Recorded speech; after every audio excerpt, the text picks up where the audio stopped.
እየቀዘቀዘ ነው ያጣይ አራቀዝቁዛን ይህች ህፃን ወለተ ሐዋርያት ትባላለች። ቀስብላ ነው እንዳወርቁ ወረጃ አባቷ 3 ዓመት ሲሞላት የስለት ልጄ ነች ብሎ ለገዳሙ በብጻት ሰጣት።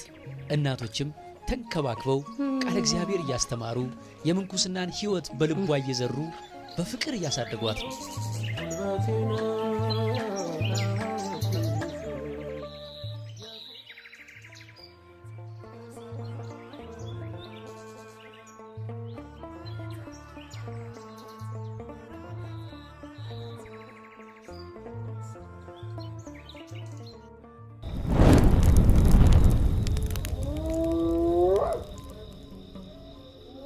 እንግዲህ በዚህ አጭር ጊዜ እማሆይ ወለተ ማርያምን ፈልጎ ማግኘት ከባድ ሊሆን ይችላል። ነገር ግን ከ3 ቀናት በላይ እዚህ ገዳም ላይ መቆየት አልችልም።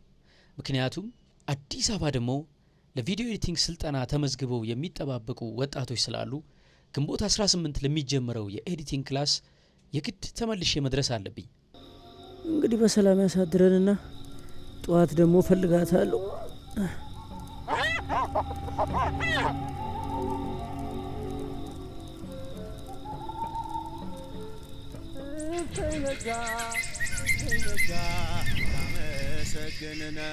እግዚአብሔር ይመስገን። እንግዲህ የመጀመሪያ ቀን አዳር በሰላም አድረናል። በጧት ማለት ነው ገና እንደተነሳን እማሆይ ወለተ ማርያምን የት እንዳሉ ስናጠያይቅ ቁፋሮ ሳይሄዱ አይቀሩም ተብሏል። ስለዚህ ቀጥታ ቁፋሮ ወደሚቀፈርበት ቦታ ነው የምንሄደው። እንግዲህ ስራ ላይ ቢሆኑም ወደ ዳር ወስደን ጥላ ላይ በደንብ አውርተን ለማሳመን የተቻለንን ሁሉ እናደርጋለን።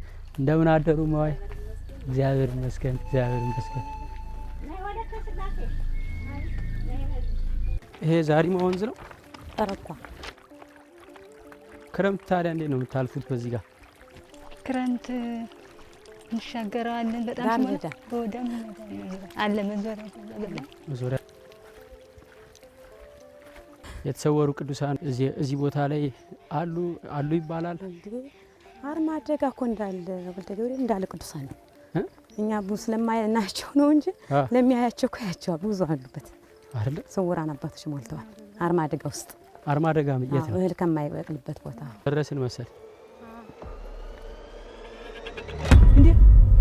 ኧረ በመድኃኔዓለም በስመ አብ ወወልድ ወመንፈስ ቅዱስ አይወድቁም እንዴ? እንደዚህ ሊሆን ነው። በሬ ገውም መሬት ተራራ ገደል ነው ቦታው እንዳለ ያንን ቆፍረን እንግዲህ ህልም የሚበቅል እዛ ላይ መውጣት ይችላልው ብላችሁ አይሆንልም። ፈርቃስ ግን እስቲ ሞክር እንደና እኔን መቼም ሰው ያወጣው በየት ነው የወጡት እነሱማ ችግር የለባቸው ቀጥታ ገደል ነው የሚወጡ። እኛ ግን ዳር ለዳር ነች። ይሄ ላይ ሰው ይወጣል አይወድቅም ወደታች። እህሉ ራሱ እንደሰሩ የምናጭደው ምን ሰበስብን በዚህ ተራራ ነው የምትዘሩት። እዚህ ተራራ ላይ ነው። ለመውጫ ነው። ለመውጫ እንኳን ያስፈልገኛል ወይ ግን ይለማላችሁ። አማራጭ የለም። ጎርፍ ሲኖር ይወስደዋል። ወድቆ የሚያቅሰው አለ ከዚህ ላይ በጣም አንድ ታሽ ራሱ እንደዚህ እየተሽከረከረሽ መታል እስከዚህ ድረስ ከላይ ገዳን እስከዚህ ያው ራሷን ብቻ ተመታኝ። ገው ደህና ሆነች። ምንም የሞተ የለም። አካል ጉዳተኛ ሆነስ እንደዛ ነው ይኖራል። እስከ 7 ቀን የመጾም አቅም ያላቸው ሰዎች አሉ እዚህ ቦታ ላይ። ታዲያ ደግሞ እዚህ ጋር እንደዚህ አደገኛ ከሆነ ለምን ታርሳላችሁ? ደካማው ይበዛል። አሁን እንደምታየው የዋልባ ፀሐዩን በረም ስለሆነ በወባ ይጠቃሉ እናቶች። ደካማነቶች ስላሉ እነሱን ሰርተን የምናበላ እርድቶች ነን። ይሄ ይለያል። ለኛ ግን አይከብደንም። ያቁማችን ያው እንሞክራለን። ከዚህ የሚከብድ ምን አለ ማለት ይሄ በጣም በአይን ራሱ እኮ ቢዘገንን ብዙ ይከብዳል። ከዚህ በላይ ምን አለ? በጣም ችግር አለብን። አሁን በዋናነት ሆኖ መስግ ከዚህ ውሃ መቅዳት ይከብዳል። ምኑ ይከብዳል? በተለይ የታመሙትን ልናጥባቸው ውሃ እናገኝም። በቀን አሁን አንድ እርሶ ስንት ጊዜ ይመላለሳሉ ወንዙ ድረስ? 15 ጊዜ የሚመላለስ አለ። ግማሹ ጸበል ነው ያለ። ለምን? እየታመሙ ወገባቸውንም ያማል፣ ኩላሊታቸውንም ያማቸዋል። ውሃው እንደዚህ ዳገታማ ቦታ ነው የምትቀዱት? ዳገት አለው፣ የተወሰነ ዳገት አለው። አይኔ የሌላቸው አሉ፣ ጉልበታቸው ይሄ እግራቸው የተቆረጠ ያሉ፣ ያንን ሁሉ አርድቶች ናቸው። ውሃ ቀርቶ ወጮ አስፈጭቶ ጭኖ አምጥቶ አውክቶ ገሩ የሚያቀርቡላቸው ማለት ነው። ውሃ የሚመጣ ከዘሪማ አስተና አይታችሁታል። ዘሪማ ከተማ ከዛ ላይ የማይታጠበት ነገር የለም። ግን ያንንም ይሁን ብለን ምሽ ማምነንበታል። ያው ለመከራ ስለሆነ የመጣንበት እያለ ግን አቅማችን በላይ ሆኗል። አሁን እየደከምን እያቃተን ይመጣ ከገዳሙ ትልቁ የከበደን ውሃ ነው። በቃ ውሃ ምክንያት ነው። አሁን እኛ ትንሽ ለገዳማት ለመነኮሳት ትንሽ ፈተና የመጣብን። እንደዛም ሆኖ ግን ንጹህ አይደለም አይደል የሚቀዳው ውሃማ ይሄ አሁን ከላይ ብዙ ምናምን በቃ የሞተው ነገር ሁሉ ላይ ጥሉበታል። ያንን ጥርግ ወደኛ ያመጣዋል። ዙሮ ዙሮ እኛ እግዚአብሔር እናምነን ያው እንጠጣለን። ይጥመናል ብቻ ግንስ እንጂ እንደዛም ሆኖ በገባልን ኢየሱስ ችግር የለውም። እግዚአብሔር ያውቃል። ለምን እናንተ በማጣሪያ እያጠራችሁ አጠጡ? አቅማችን ምንም አልቻለም። እንዴት ርካሽ እኮ ነው ማጣሪያ። እንደ ዱቄት ብንምትደረግ እንደዛም ቢሆን ያመጣን በወገባች ተሸክመን ነው የሚደረግ እንጂ እዛ ማምጣት እዛ ማወሰድ አንችልም። እንደዚህ ያመላለስ ወንዙን አታጣሩት። አንጣራም። ተቀርቶ መጥቶ ነው የሚጣሩት። ምንጭ ከሆድ ይፈልቃል ሰማርያ ወርዶ አማን ይቀዳል። በልብ የፈሰስ ነፍስ የምታረካ ቅዳልን ኢየሱስ ጓዳችንን እንካ ለስንቱ እንጀራ። ታዲያ ጤና እንዴት ይሆናል? ይሁን መጣላ በመጣላል ወንፊት አይደረግለት ወንፊት ማጣሪያ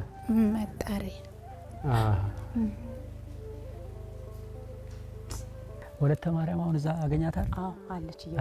አዎ እሺ ንስቲ እንደው እኔ ስለማላቃት እሺ እንዲያሳዩ ይችላሉ። እርሶ መውጣት ይሄ እሺ ምንም ችግር የለም። ታይፎይድ፣ አሜባ፣ ነቀርሳ አለ፣ በተለይ ክንታሮት አለ፣ የወለድ በሽታዎች አሉ። ያው መግለጽ የሚከብድም የሚያሳቅቅም በሽታ አለ። እንሙት አንታከም የሚሉ እህቶችም እናቶችም አሉ።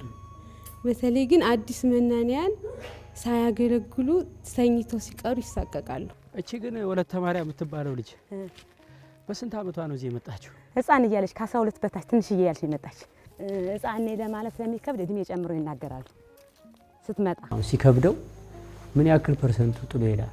በበሽታ ተሳቆ ብዙ አይሄድም፣ ግን መቻል ግን ያቅተዋል። በቃ ምክር ይፈልጋል፣ መጽናናት ይፈልጋል። በተለይ እዚህ ቦታ 44 በሽታ አለ ጽኑ። ወደ እንደመጣችሁ እንጋደላለን ሞታለን አትበሉ፣ ታከሙ፣ ዳኑ፣ አይነ ስውሩን አረጋውያን እናቶችን እርዱ ይሉናል። ፈርስት ኤድ ምናምን አለ እንዴ? ፈርስት ኤድ ማለት ሰው ቢወድቅ የመጀመሪያ ሕክምና እርዳታ የምታረጉበት? አረ የለንም። የለንም። የለም? አዎ። አሁን ሰው ቢፈነከት ምን እንደምታረጉለት? ከዚህ ምድን ከሆነ በሳት እንተኩሰዋለን። ኦኬ። በማሰሻ? አዎ፣ በማሰሻ ይተኩስ። ዙሮ ዙሮ ከ44ቱ በሽታ በአንዱ በሽታ ተሰቃይቶ የሞተ ያው ክብር እንዳለው ነው የምንሰማ። ልቤ በጣም መታም ወይ? አይዞህ እየደረስን ነው። ክረምት ግን እዚህ ላይ ትወጣላችሁ? ወንዙ ይሞላል አይደለ? ወንዙ ውስጥ ሰው ቢገባባችሁ ከዚህ ላይ ወርዱ? እስካሁን ደህና ነን እግዚአብሔር ይመስገን። ያማ እንግዲህ ምንም እናቴ ቅመም የሚባሉ አሉ። ሆዳቸው እንደ በርሜል አብጦ እንደዚህ እርጉስ መስሎ ከዛም ሆነ ነው ብዬ ስጠይቃቸው እናቶች ሆብጮ በእጃችን ነበረ ስንፈጭ ነበረውና እባቡ ከወጮ ስር ቁጭ ብሎ ነክሷቸው ሆዳቸው ውስጥ ሰርቶ ከዛ ወይ አይወጣ ሲሰቃዩ ከዛም በኋላ እግራቸው እስከማበጥ ድረስ ሄደ። ከዛም በኋላ አረፉ። ይሄ አመዱ ምንድነው? ሞይ እናቴ ጽዮን የሚባሉ ደግሞ ነበሩ። እሳቸውም እንደዛው ሆዳቸው አብጦ ይሄ ፀሐይ እንደምታዩት እያያችሁት ነው። ውሃ ነው የሚሄድበት ሰውነታችን እንኳን በሽተኛ ጤነኛ ላይ እና ቤት ሲገቡ እየሞቃቸው እዳር ሲወጡ ፀሐው ውሃ ብድ ልብስ እንደዚህ አርገን